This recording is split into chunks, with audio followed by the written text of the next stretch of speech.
Oh, yeah. Welcome in to Views from the Stands on a Tuesday evening. We truly appreciate you joining us on a Tuesday to talk some sports. And Jess, we want to go ahead and get this one out the way. We've been working on some stuff. We are going to be making this our new official night. We're going to be doing Tuesdays and Saturday mornings. So get used to that, people out there, between 7 and 8 p.m. Get ready for that one. And Saturday mornings, wake up, we'll drink your coffee, talk some sports with your boys around 10 a.m. Anyways, man. Just so I don't have to reintroduce myself again. I am Mr. Stevie B, Steve Brennan. Of course, we got with me right now Mr. GM, the G Mike. How are you doing, my friend? It's good to have you back. Yeah, man, it's good to be back, bro. I appreciate it. You know, a few weeks off, but we back at it. I've been on top of the sports game no matter what, each and every day. Just haven't been in front of the camera, but we back, baby. We love it. Absolutely. We have a fun show for you tonight, man. We have some major news coming in the NFL for some rule changes that I think are going to take effect next year. And I think a lot of people are going to be interested. And I think a lot of these make a lot of damn sense. And honestly, it's a lot of about damn time, if you ask me. We jump into that debate that everybody's been talking about. That sweeping the baseball nation. We got the Torpedo Bat debate, whether we should like it, you don't like it, and what's going on with it. We also have a major news coming out of the baseball with a suspension for the Atlanta Braves. That's a heartbreaking one for the Braves. And we got some major drama coming out of MLS. But before we get to all that, Mr. G Mike, we got to pay some bills. Take it away, my friend. Yes, sir. Guys, I run a Telegram channel where we offer sports gambling slips, $10 a month, but on a daily basis, we could get you anywhere from $50 to $100 to $150 a day. Lately, we have been winning a lot. For the last month, we have been at a hitting rate of 50% up. And the last 3 to 4 weeks, we've been at 60 hitting rate and percent up. So if you guys want to get into that, want to hear more about it, get some more information, I'm going to put the link right in the chat if you're watching the live view. If you're watching the recorded episode, you'll see it pop up on your screen, or you'll see my socials. Just hit me up on one of my socials, slide in my DM, and we will get you on and pop. Absolutely, man. We wanted to also take a couple minutes to shout out a few companies that's been helping us out along the way. First, we want to give a shout out to Varsity Sports Nation. Varsity Sports Nation is your premier sports app. You like high school sports? They got you. You like college sports? They got you. You want sports content just like the show you're seeing right now? They got you. The best part about Varsity Sports Nation is that it's a convenient app. You can download it on your iOS, your Android, Roku TV, Apple TV, Fire TV, as well as your socials. You can also catch our show on demand, which is always fun and always great for you guys to see. So check out Varsity Sports Nation. We also wanted to give a shout out to Million Sports Co. They're also an up and coming site that's really great for interviews. A lot of firsthand action with a lot of athletes. It's new and it's great, and they've been helping us out along the way. So you can check us out on demand on there as well at millions.co. While you're checking those out, please give us a like and subscribe and help support the show. The easiest way to find out when we're going live is just to hit the bell. It'll ring, give you a buzz, and it'll let you know we're going live and catch up on all our stuff that we have going on. As well as I want to go ahead and, like we said before, we are going to be trying our hardest. And this is going to be our new schedule. It's going to be Tuesdays, 7 p.m., between 7 and 8 p.m., and Saturday mornings, 10 a.m. Be there, be square. It's going to be a lot of fun, and we're really looking forward to it. Please give us a like and subscribe. Thanks for all the support out there, man. Yeah, and if you guys want to join the show at any time, be a guest or just pop up in the chat.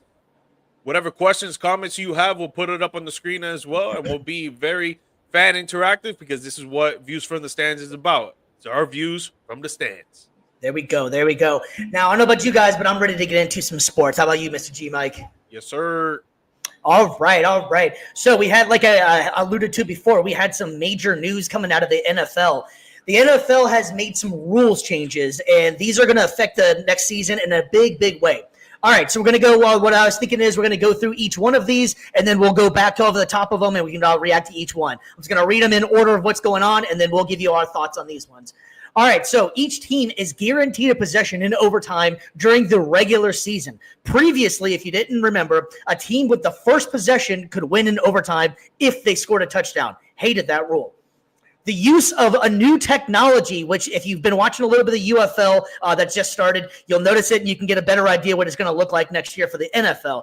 They're calling it the Sony Hawkeye technology, which they will use to measure the first down, and the chain gang will be used as a backup. Welcome to 2025. The next one's going to be a touchback rule on kickoffs will now be marked at the 35-yard line. They're really trying to get people to get the active touchbacks going and give less because they like the new dynamic rule. Some of the rules, which has been a big thing going on, some of the rules that did not get approved at the owners' meetings is the ban of the tush push. That's been a big thing. Some people wanted to ban it, and some people had no problems with it. But as of right now, this next season, it will still stick around. So the 2025 season will still allow for the tush push. And lastly, the Detroit Lions had a proposal for a rule of a playoff seedings to where they wanted it based on regular season record and not division champs. All right, Mr. G. Mike, that was a lot to unpack there. Let's start back at the top in the new OT rule. What's your thoughts on this one, my man? Dude, man. Real quick, Sandy, what's up? Thank you for tuning in. You already know what's up. With the overtime rules, man. So how exactly? Please explain it for the fans. How exactly the OT rules are gonna go? I'm sorry, I couldn't hear you. It's breaking up. What you saying? That just to make sure that the fans know for sure. Explain exactly how the rules are going to be for the overtime. All right, yeah, so the overtime rule is going to be 10 minutes long. They originally was supposed to be 15. They've dropped it down to 10 minutes. And then what they also are going to be doing is that everybody will be getting a chance to get the ball. And I don't know how many times you've watched the game to where you win that coin flip, you go down, you get a touchdown, and the game is over, and no one gets a chance to get the ball back. I thought that was one of the silliest rules I've ever seen, and especially they changed it originally to just playoffs. They were allowed they changed the rule up a little bit, but now overtime is going to be the same as the postseason as well as the regular season. So I think that makes a hell of a lot more sense, and it gives everybody a fair chance to at least get a possession. Now after if they both score a touchdown, after that point it's whoever gets the possession last, and they win the game. Okay, so they get one possession each. Correct. If they both score. And then the team that came out with the first possession gets a third time, and if they score, it's done. As far as I know, yes. Okay. I think they should still tweak it a little bit, right? I think it should just be maybe 10 minutes, and you play just the full 10 minutes. No matter what possession, one possession, two possessions, it doesn't matter. You just play the full on 10 minutes, just like an NBA overtime game. You're playing the full length of the overtime, and whichever team has the most points wins. I feel like that's the most simple way to put it, making it way too complicated of just having, okay, now we're going to have one possession, you score. Okay, now you get a possession, you score. Okay, but whoever scored first and had the first possession, they get the third possession, and if they score, that's it, the game is over. I still think it's kind of unfair there. I just feel like just play the whole 10 minutes out. It goes to overtime. There's not a lot of NFL games that really go into overtime like that. You would think maybe like once every 2 weeks, once every 3 weeks, right, that a game goes to overtime. So if it goes to overtime, whatever, man. I mean, you're getting paid millions of dollars to play a game that you love. You got 10 more minutes of the game to go and play your heart out. Yeah, it's gonna cause maybe some injuries, a lot of fatigue. There's gonna be a lot of risk there, but dude, I would just say just keep playing the whole 10 minutes, and whoever comes out of the 10 minutes has the most points wins. Make it a simple.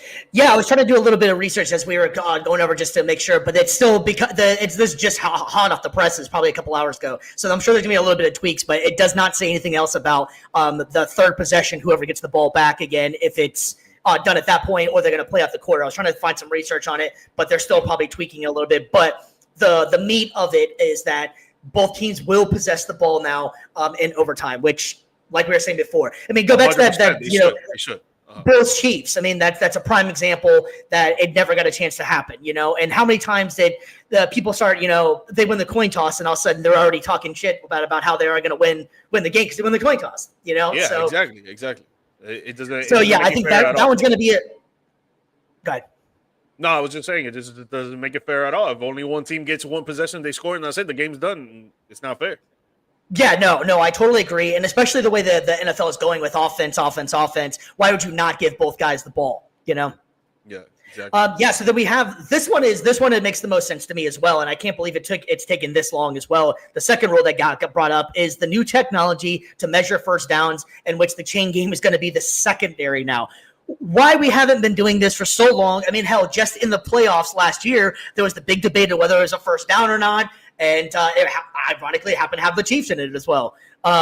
But yeah, I think this rule is going to make the most sense. You're going to be a lot more precise on where the ball is, and it's going to actually make sense where they're going to place it, not just have a couple guys running across the field in a chain from 1952 or whatever year they started this, man. I think it's so outdated, and it makes so much more sense that we have the technology to do this. Why the hell we're not doing it? Yeah, no, and it's going to save time too. You got to wait for these two refs to go run out there to the field and then measure it. It takes like about anywhere from like 2 minutes to 5 minutes, and depending on the game, depending on the situation. And you're just going to have this fresh technology. Like you said, it's 2025. Like, dude, we should have been doing this. But I feel like the NFL only really did it because this past weekend, if you guys don't know, the UFL started off their season week 1, and they had this technology in place. So I felt like the NFL was like, yo, these guys are making a big move on this technology stuff when it comes to the first down. I think we got to implement it already. Decided to do so. Yeah, no, I agree too. And I watched a little bit of the games on over the weekend for the UFL. How about the body cam? I love the body cam idea, man. That was pretty awesome. They had the body cams. You can see with the actual defender. I like how the referees are coming over and explaining the rule, and you can hear what's actually going on. Kind of fun because doing the live stuff that we like to do, there was a couple F-bombs that got dropped that couldn't catch up to it. So this is all the way live. Like they are really doing this live. It's kind of fun. But no, I think the XFL has the right thing going, and I think the NFL is smart to let them try it out, see how it works, and treat it as like the minor leagues.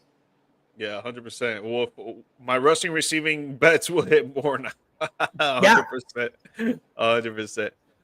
Dude, no, I agree. I feel like fans really want to be involved in athletes during the game, after the game, before the game. They want to see like the whole process of everything. And obviously you can't give the fans everything. You can't take away the personal stuff from these players as well. Like I agree with that. But when it comes like just for the game itself, there should be cameras on every single like sideline, on every single end zone. Maybe not every single player, but maybe some players on the field that people want to see that as well. Like it's going to bring more attention to the game, more love for the game, and more money for the game at the end of the day. Yeah, and I mean, we'll get it. It's not necessarily like a UFL take per se, but I really enjoyed some of the broadcasts that are doing with the UFL. Honestly, I found myself learning a lot more than I ever did about how they're calling these plays and what these plays actually mean. They explained it a lot in there. Whenever you have certain plays, we'll have like for instance, I was watching, I think it was the Memphis game, and they were using animals, but the start of the animal was what the side is that's going to go on the route. So a lion was on the left-hand side, and then they explained what actually is going on. But I just thought it was really cool how they were able to explain to a lot better for people that are just either learning or just never know what these long play sheets actually mean. They all mean they all have obviously meaning to them. I thought it was really cool that they actually gave you firsthand experience on what that actually entailed and gets involved with all that. So I thought that was really cool. Yeah, I mean, they got to do something different for sure. It's a spring football league. When the NFL's not on, obviously the NFL's king. That's probably not going to go away in our lifetime. But I can see the UFL picking up, bro. Maybe not in a short time period of 5 years, 10 years, but maybe when we're super old, maybe the UFL really does take off because people still want to watch football on a day-to-day basis or on a week-to-week basis, and you're giving them this league in the springtime when football is off. What, 5 months, 6 months? After the Super Bowl, so it's like, No, I think it's a pretty cool league, and I think the football is watchable. I don't. It's not obviously NFL quality. It's still up there. It's basically kind of like watching a Division II football, if you will, or something like that. Or it's something to kill some time on a weekend, and it's cool too because some of these guys actually do make it into the NFL. I mean, take it for the kicker that was the sensation last year. Now he's the starting kicker for the Detroit Lions and killing it. Correct me if I'm wrong. You're a Cowboys fan. Brandon Aubrey, I think it was. Wasn't he a UFL guy as well? Honestly, I do not know. I think he was a UFL guy as well, or USFL. He came from one of those leagues, and now he's the starting kicker for the Cowboys. So these guys, they're doing a good job of promoting these guys, and you get to know these guys a little bit better. They would have never had a chance, and now they're getting a second chance out there. And I know PJ Washington, PJ Tucker, I think it was PJ Washington. I don't know which one it was. There was played for the Colts for a little bit as well. That was in the USF or UFL. So I like the league. It's going kind of good. But that's not to take away from the big boys here, the NFL. And so there was the other couple rule changes we had in here. The kickoff the touchback going to the 35-yard line. Do you think that's too far, or are you okay with this? No, I'm okay with it. I think it's going to bring more opportunity for offensive scoring or special team scoring. And when if you watch a NFL game and you see a special team score, it's very exciting. Like either you're at the game or you're at home, you're watching it, you're like, yo, that's crazy. And oh my God, did you see this happen? Boom, boom, boom. And it's like, it's dope to see. And on top of the fact, with this whole kickoff rule change and stuff, I didn't even know this. I read this a little while ago, but the concussion rate on kickoffs last season dropped 43% from 2023. Obviously, they changed it last season is when they started using the new kickoff. So it's helping with injuries as well. So I think it's just a positive. It's a win-win. Yeah, and I find it to be, at first I was kind of like confused with it, but I find it to be exciting. I like the fact that they're getting it more, you're not just walking away and waiting, using the restroom, if you will, right over the kickoff starts, because no one's going to do anything with it. Yeah. But let me float one crazy, since we're talking about rule changes out here. Correct me if I'm wrong, tell me I'm crazy, all right? So because all these NFL guys have such big, legs, they can kick it, freaking miles now. All right, so instead of having the kickoff, what if they created almost like a 1 point? All right. So you could either go for the 1 point instead of going and you get at your kickoff. If you miss it, the ball is in play. You play it live. That's your kickoff. If not, you get the point and then you take it from the 20. Is that crazy? No. I've actually heard other people actually talking about that. And I think that's a good idea. They also implemented the fact that, okay, if you're going to do that, then you got to have the kicker kicking it from the 10 or the 20-yard line. Sure, move them back a little bit. It's almost like arena football style. If you ever watched arena football where they had the nets on the side, if it played off the nets and the ball's in play. But otherwise, I think that would be kind of cool. I mean, think about how many games you have although he's in a little bit of turmoil right now, Justin Tucker, who has like an amazing leg. He could easily do something like that, But, I mean, how cool would that be to see some of these guys kick it 60, 70 yards and you're getting extra points? It's constantly moving. It's constantly scoring points, which is what everybody wants to see anyways. I always thought that would just be a cool idea. I mean, Justin Tucker ain't going to be playing in the NFL no more. That example. That boy is not playing in the NFL no more. Oof, man, that's what a wow. That sucks, man. I don't even feel bad for him, bro. It's kind of messed up, some of the stuff that's going on with that. All right, so then let's talk about what didn't happen. All right, we already talked about what did happen. Let's talk about what didn't. Oh, excuse me. Before we get into what didn't happen, there was one more thing that got passed, and that's replay assist. Replay assist is going to be available for a lot more calls now. If not, all the calls are going to be able to use replay assist now. So that's going to be a major part for. That should have been done like years ago, man. Because it's like, bro, you have either some flags that are questionable, some obviously knee downs, elbows downs that are questionable right before someone's going to make a touchdown or for a first down or whatever the case is. And especially when the clock is 20 seconds or less, 40 seconds or less, or even a minute or less, where the game is super close and the teams are tied and the game is crucial, and you're not checking every crucial play. That doesn't make sense to me. Like, you should be checking every crucial play. Yeah, it's going to prolong the game, but, dude, like, these guys are getting paid. The refs, the players, the coaches, the league, the fans are watching. They want to make sure that everything is accounted for. And if you're not watching every single play in crucial moments, man, it's like you really don't give a shit. Yeah. And the wild thing is, too, is that we were just talking about it a minute ago if you could subtract the amount of time that it takes to the chain game and how many times to do that and to add it into the replay, I'm sure the fans who are already used to watching a 3-hour game are going to be perfectly fine with waiting that couple extra seconds to get the actual call right because the referees can't get it. And that's not a diss on the referees. Can you imagine how hard it is to be a referee sometimes? Now, some of these guys. A lot of pressure, a lot of anxiety, 100%. Oh, God, yeah. So, like, it's not a. Help it's them not out with the technology. Help them out with the technology. Exactly. Man. Help them be better at what they do. They are very good at what they do, and it is a damn hard job to do what these guys actually have to do. You're watching some of the best athletes move 20, 30 miles an hour sometimes. Maybe not 30, but you get my point, Yeah. It's so hard to see sometimes. I mean, hell, Belichick was talking about how he used to have the guys wear the same color gloves so they can get away with more stuff. Like they're smart. Right, That's how they make it to the pros. They know what the hell they're doing. They know how to play the game.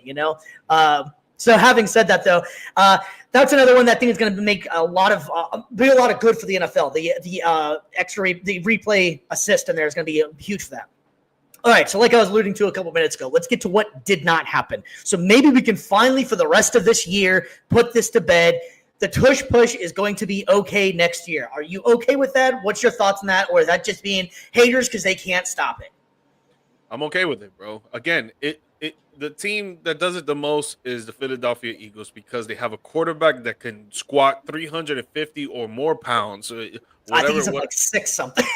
Yeah, whatever the case is, but like he's doing weight that other quarterbacks don't do. Exactly. Right? Yep. Mostly other quarterbacks don't do because maybe Cam Newton was doing that at one point. But they're running a play that no other team can stop, and it's my rival team. I'm a Dallas Cowboys fan. I do not like the Philadelphia Eagles, but I don't believe that you should ban it just because one team is really great at it and everybody else just sucks. Like, dude, get better. Like, I'm sorry. Right. Tell your quarterback to squat 600 pounds. Tell your linemen to get in the trenches and get the blocking done. Like, I don't know what to tell you, but you can't run the play. Doesn't mean that you can stop the team that runs it the best and ban it forever.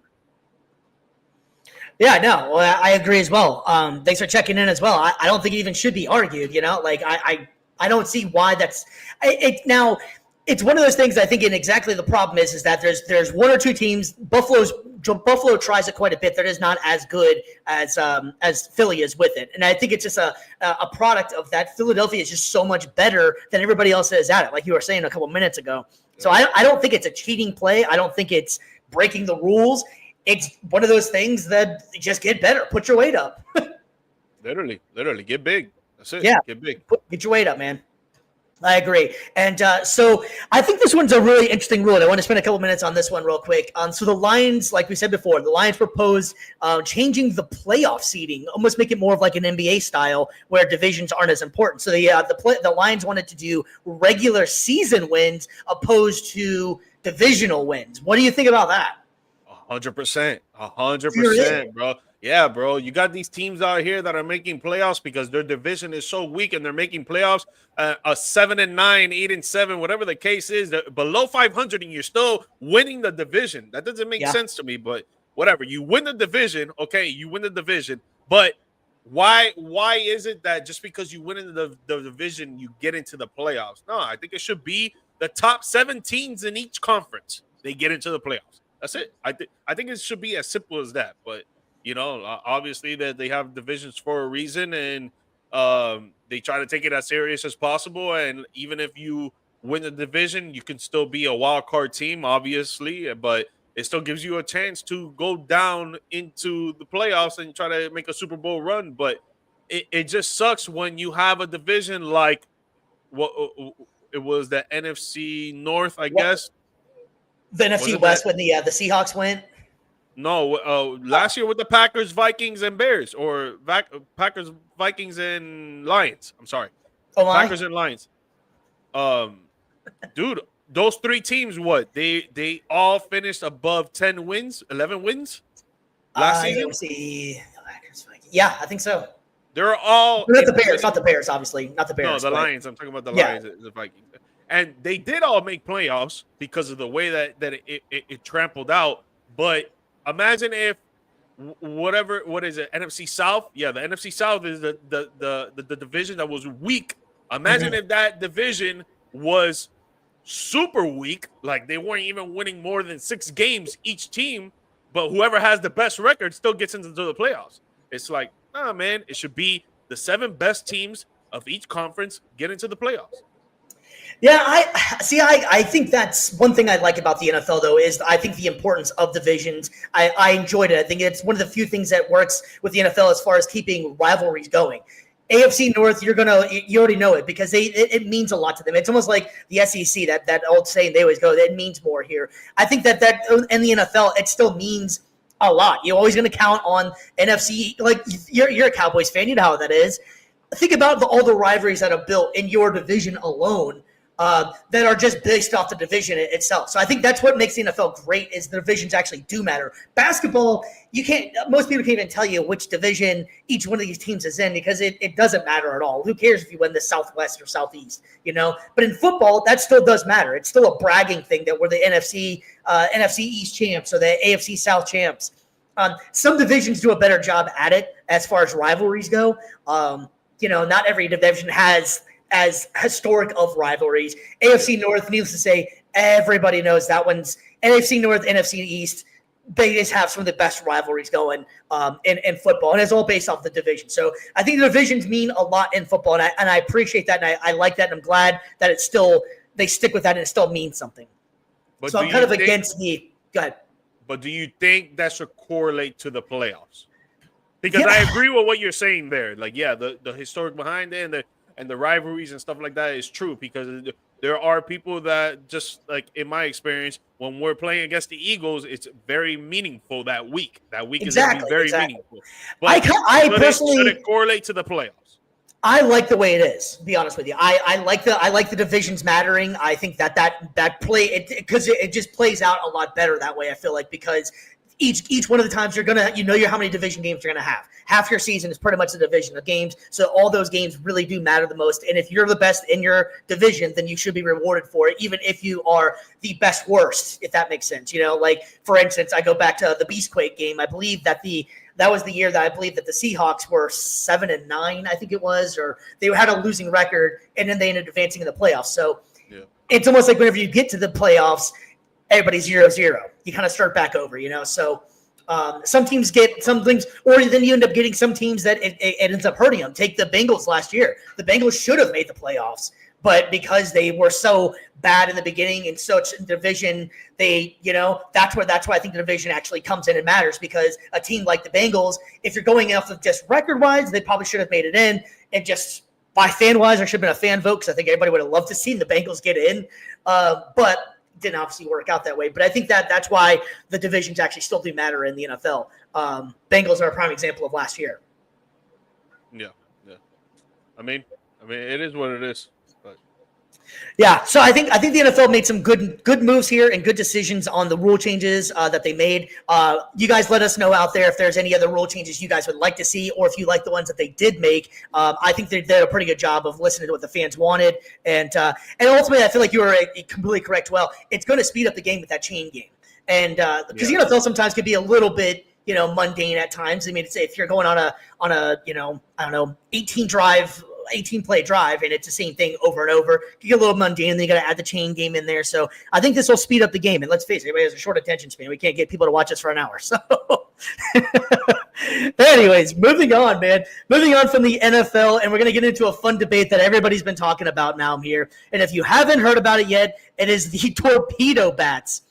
Mr. G. Mike, and it's funny because the New York Yankees hit 15 home runs in a 3-game span over the weekend, and people lost their minds.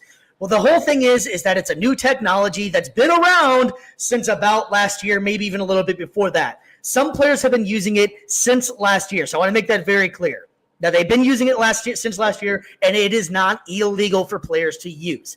Now, I think the biggest thing that happened, and I am not a Yankees fan, so I'm starting it with that. I think it's because it was the Yankees that hit all these home runs that is getting to be called a bigger deal. Now, if it was like the Minnesota Twins, no one would probably even care, and there wouldn't even be a story at all. But the fact that it was the New York Yankees, and they hit so many home runs, and guys that aren't even home run hitters were smashing the ball. Jazz Chisholm had 3. Funny thing is, though, Aaron Judge actually still used a regular bat. Aaron Judge didn't use the torpedo bat at all. He used the regular bat the entire time. He doesn't like it. So, Mr. G. Mike, you already got your Yankees jersey on. Why don't you give me your thoughts, since you guys were one of the main causes of all this damn drama? I just want to point out that Elliot De La Cruz from the Cincinnati Reds used it the other night as well, and he got career high 7 RBIs while he was using it. So again, like Steve is saying, the Yankees are not the only ones that are using it. The Yankees are the only ones that are getting castrated here, if we can say, because they are the Yankees, and it's going to happen 100%. And even probably if it was illegal, right?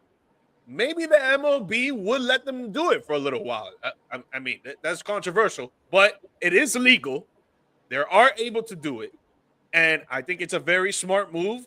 If it's has nothing to do with the rules. Let me before we get into a little bit more, let me go ahead and explain it because not everybody has been aware of what's going on since the season just started. So anybody that's watching live or on the recorded here, we got an image up on the screen, and I'll do my best to explain it to people that are just listening to this or whatever. If you haven't heard, they call it a torpedo bat. If you take basically a wooden bat and turn it into a bowling pin, it's thinner. It's about 6 inches thinner, closer to the hand, so that players are able to get the meat on the ball, and which is where you're supposed to be swinging the ball anyways. It's a hell of a lot thicker in the middle than it is. It is not illegal. I want to make that clear. Again, it is not illegal. And some players like it and some players don't. There have been many players that tried it and say they absolutely can't stand it at all. It throws off their timing. It throws off everything. It is not illegal, like I was saying, though. But just so people can get a clearer kind of idea, if you don't know what's going on with this, take basically a baseball bat that looks almost like a bowling pin. It was designed by an MIT guy that's been involved with baseball, and it happened a couple of years ago, and he didn't think he was going to be this revolutionary thing that it is, and it's kind of changing things, and I kind of like it, honestly. I like the torpedo bat. I think it's kind of cool. Let's face it, baseball needs anything and everything to get this game, get people going and people excited. So I personally do not think it's a major issue. We had a thing a couple of years ago, if you remember, with baseball, that they were talking about the balls were juiced. Now, they did find that the balls were a little bit different and how many home runs happened that year, and ratings were skyrocketed because guys are smashing the ball all over the place. Well, this is another form of that, just with a little bit different bat. Everybody has the same exact opportunity to use it if they want to. I don't know. I'm for it. I think it's kind of cool. Yeah, no, me too. I think it's going to bring more offense, more home runs, more RBIs, more runs. It's just going to bring a lot of more excitement to the game that if you're not really a baseball fan like myself and you're watching a game on TV, it kind of gets boring and you want to change the channel and put on some Hallmark movie. Like it's not the same game when it is in person. In person, it's very much more exciting for sure. Yeah. But even then, you still want to see more offense, man. Like you don't want to see a lot of outs.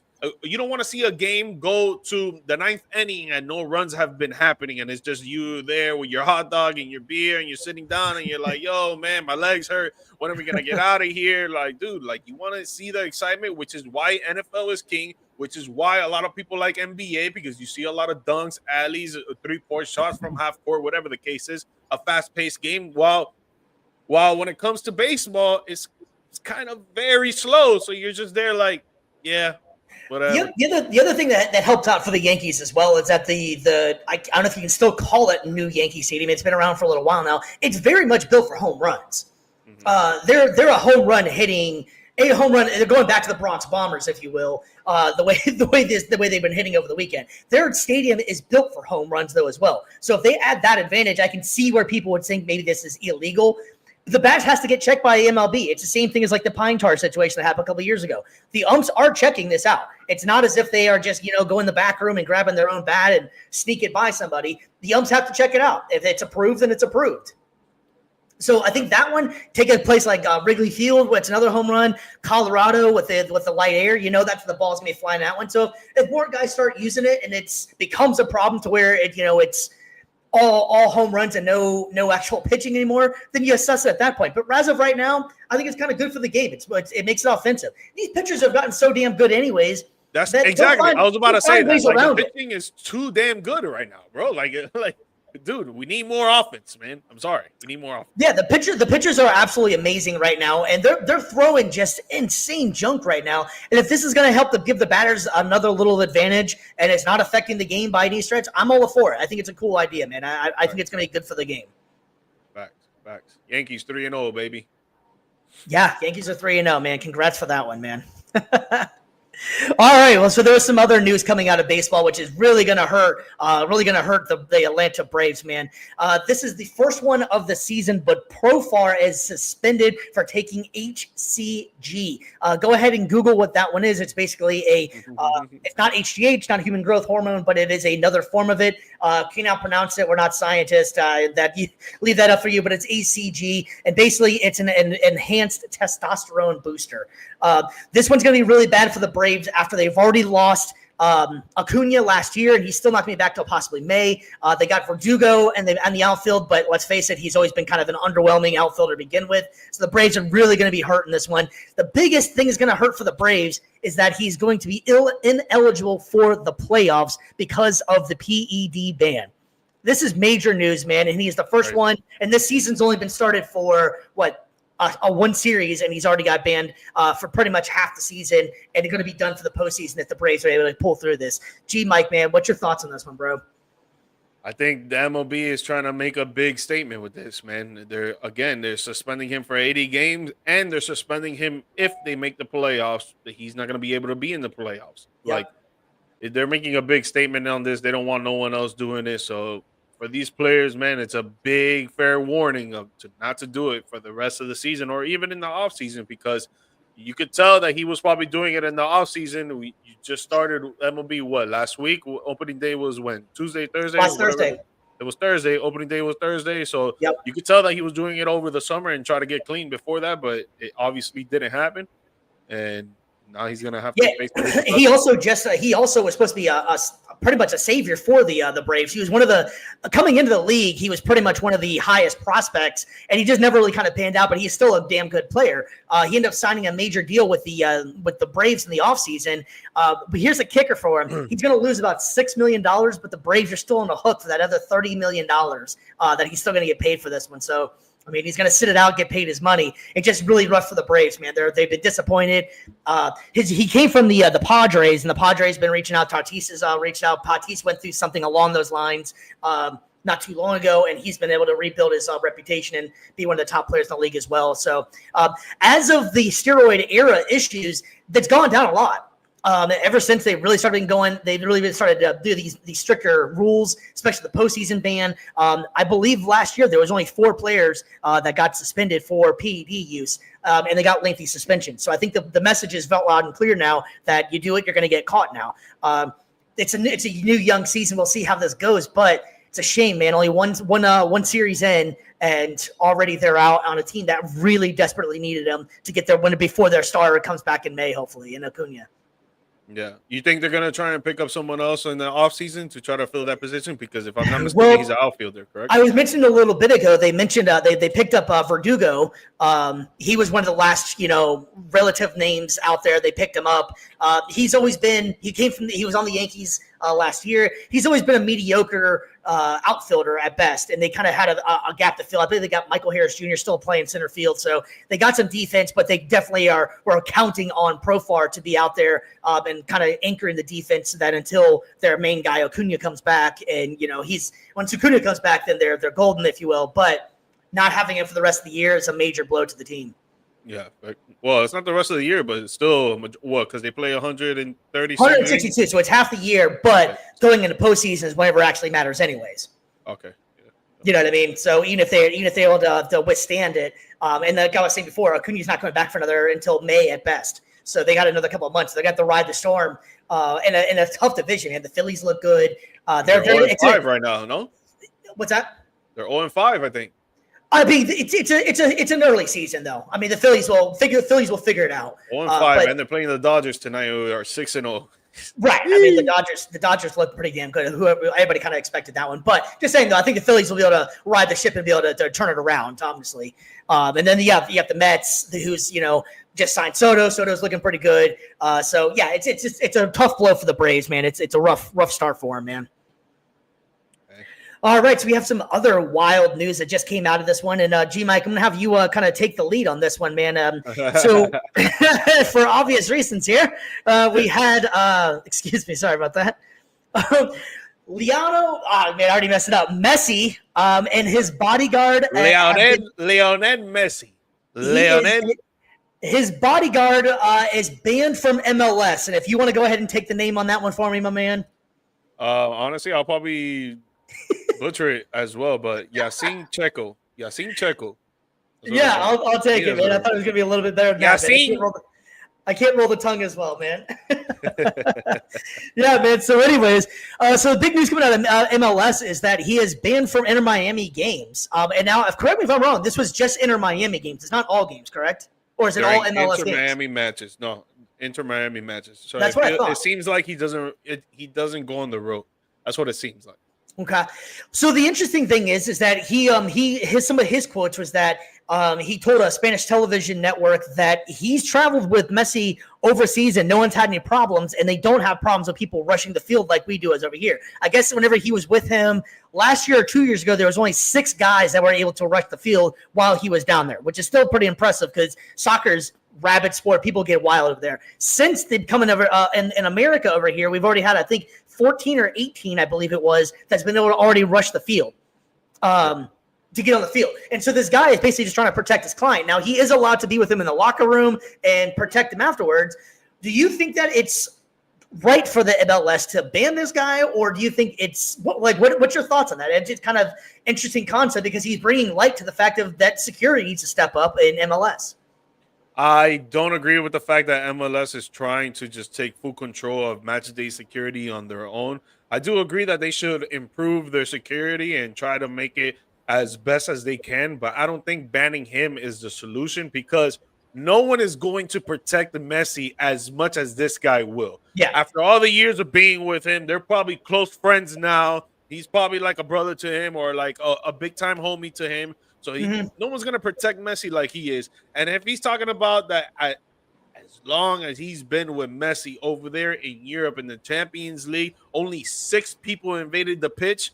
While over here in the U.S., only 20 months in, 16 people have already done it. Like, there's a problem. That's what I was about to say, the exact same thing. That's insane. 20 people, or what was it, 16 people in 20 months. That's ridiculous. That's a problem, bro. So if you're having a problem out here with the security, yes, I agree with that, MLS. You need to up your security, for sure.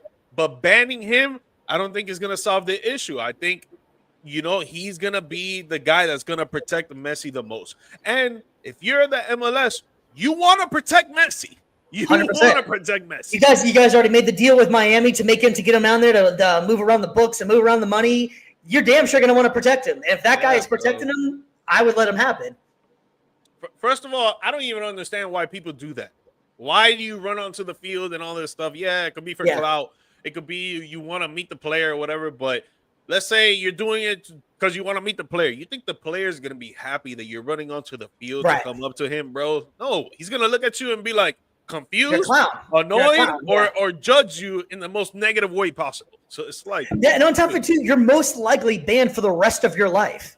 Yeah. So why would you do it, especially like your favorite team? You're never going to be able to go back to a game if that's your passion, your life that you love so much. Why would you do that? You're never going to go back. Yeah, and he's only permitted in the locker room and mixed zones. Yeah, he still needs to be there for sure, but the dangerous stuff is outside. On the field. That's where he needs to be. Not banned.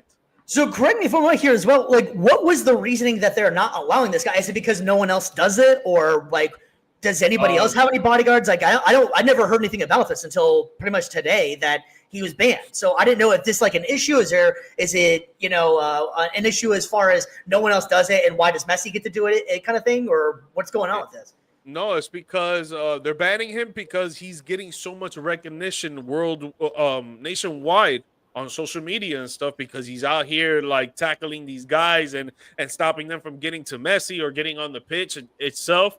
And it's just like the MLS doesn't want to be held accountable if he's out here injuring people that run onto the field. But it's like, if you have better security, which the MLS is going to do, they're going to up their security, which is what they're saying. Another reason why they're banning him, they're like, yo, we're just going to put more security there. You don't need to be there no more.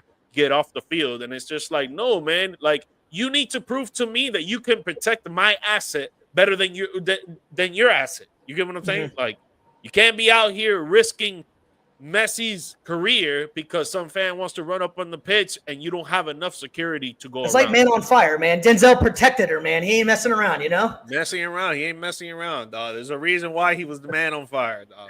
Absolutely, man. Yeah, that's a wild situation, man. I did not realize that they had such a security issue going on with that. That's way too many, and there's way too many star athletes. MLS needs, again, like we were talking about. Baseball needs good publicity. MLS needs it as well because everybody knows it's like the 3rd to 4th best league in the country, in the world, and so they need any kind of getting these star players to come here. And if they already know that there's an issue with security, The guy's like, well, why would I go lower myself to that standard whenever I could stay over here, wherever it's safer and make more money? So I think MLS needs to figure that out for sure to get to help it grow as well. Yeah, I don't know why you don't have enough security. And dude, like, I don't know, man. I don't know. You can't be allowing people to jump onto the pitch and try to injure the face of the league right now. Like, can't be happening. No, 100%. And Messi obviously is, like you were just saying too, at the face of the league. And then it's up too. Like, we've been trying to get more and more World Cup games to be coming to the United States. And if they're already saying that we have a problem here in the United States with security, that's going to be an issue going forward, you know? So they need to get that straightened out, without a doubt. No, you saw it in Miami. What was it? Colombia Argentina game. Like, dude, like, bro. That was insane looking, man. Insane, bro. Like, the security there was horrible. Like, you gotta have way more security than that, bro. There was people getting into the games for free. Like, the game didn't start. The game was supposed to start at 7 p.m. and it didn't start till 9 because of everything that was going on. Yeah, and it's wild too, because like in a lot of like foreign sports that happens, you know, and it's an unfortunate thing, but a lot of foreign events that happens. With the biggest thing we had the Malice of the Palace. Obviously, in Detroit years ago, we just had that little skirmish. They had that little skirmish a couple of days ago that some suspensions just came out, by the way, with DiVincenzo and all those guys, a couple of guys, 1 to 2 game suspensions, nothing major. But that's the extent of like our fights that we have in here in our sports and the American sports, really, you know? So I think it's kind of something that MLS needs to get figured out, especially because they don't want another incident like that in Miami, because that was just ridiculous, man. Yeah, 100%. 100%. Yeah, well, all right. Well, that is going to wrap it up for a Tuesday show for us. Like we were saying before, we're going to be going on Tuesdays and Saturdays. Tuesdays, between 7 and 8. Saturday mornings, drink your coffee with us, man. Hang out 10 a.m. Mr. G-Mike, you got anything for the people before we sign off?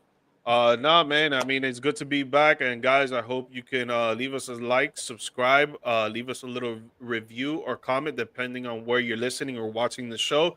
If you guys want to come on and talk smack and talk some sports and certain topics, we'll bring you onto the show. If not, just be up in the chat, give us a little bit of support, leave a comment or a question, and we'll bring your name to light up on the screen. But we appreciate you guys for supporting us, man, and hopefully you keep tuning in. 100%. And like we were saying before, it's about the fans out there and just our audience and our friends and family and just newcomers to it as well. So if there's anything you want us to debate or you guys want us to talk about, shoot us a comment. Let us know. We'll more than welcome. It's always welcome not having to think about stuff to talk about. Trust me. So we appreciate everything you guys are doing out there for us. And please give us a like and subscribe and support everybody out there, man. Be safe, and we will see you guys Saturday morning.